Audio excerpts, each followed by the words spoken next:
కేంద్ర హోంమంత్రి అమిత్ షా ఏపీలో పర్యటన కొనసాగుతోంది. ఇవాళ ఉదయం బీజేపీ రాష్ట్ర నేతలతో కాసేపు సమావేశం కానున్న ఆయన ఆ తర్వాత ఎన్డీఆర్ఎఫ్ వ్యవస్థాపక దినోత్సవంలో పాల్గొనున్నారు. ఉదయం 11:30 కృష్ణా జిల్లా గన్నవరం మండలం కొడపావులూరులోని ఎన్డీఆర్ఎఫ్ 10వ బెటాలియన్కు చేరుకుంటారు. అక్కడ జాతీయ విపత్తు నిర్వహణ సంస్థ ఎన్ఐడిఎం సౌత్ క్యాంపస్ ను ప్రారంభిస్తారు.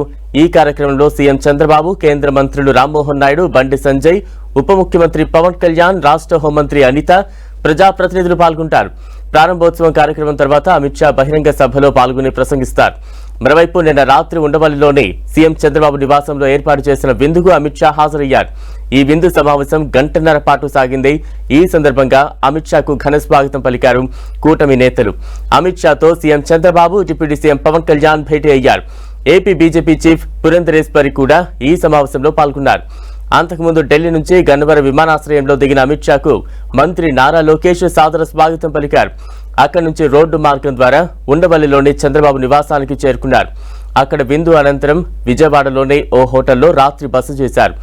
ఏపీలో అమిత్ షా పర్యటన నేడు కృష్ణా జిల్లా కొడవలూరులో వెళ్లనున్నారు అమిత్ షా.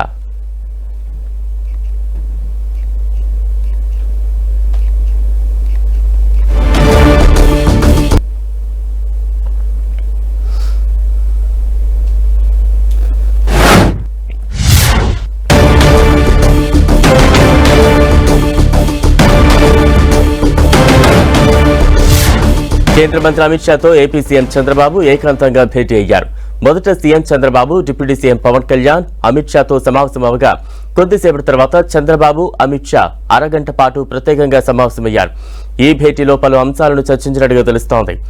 ఎన్టీఆర్ వర్ధంతి అంశాన్ని అమిత్ షా వద్ద ప్రస్తావించిన చంద్రబాబు ఎన్టీఆర్ కు భారత రత్న ప్రకటించాలని కోరినట్టు తెలుస్తోంది. ఏపీలో పండే పంటలు, కృష్ణానది జలాలపై సమాచారాన్ని అమిత్ షా అడిగి తెలుసుకున్నట్టు సమాచారం. కృష్ణానది జలాలకు సంబంధించిన సమస్యలున్నాయా, అంతర్రాష్ట్ర ఇబ్బందులు ఏమైనా ఉన్నాయా అని సీఎంను అమిత్ షా అడిగి తెలుస్తోంది.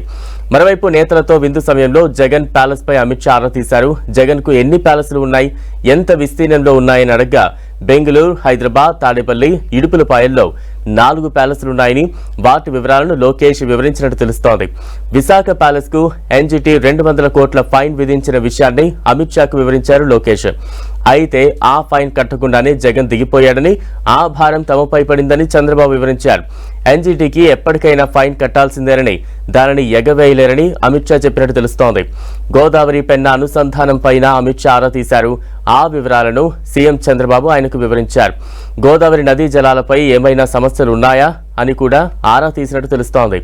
మరోవైపు ఈ విందు సమావేశంపై సీఎం చంద్రబాబు స్పందించారు. డిప్యూటీ సీఎం పవన్ కళ్యాణ్ తో కలిసి అమిత్ షాకు తన నివాసంలో స్వాగతం పలకడం సంతోషంగా ఉందన్నారు. ఏపీ అభివృద్ధికి సంబంధించిన అనేక అంశాలను అమిత్ షాతో చర్చించాలని తెలిపారు.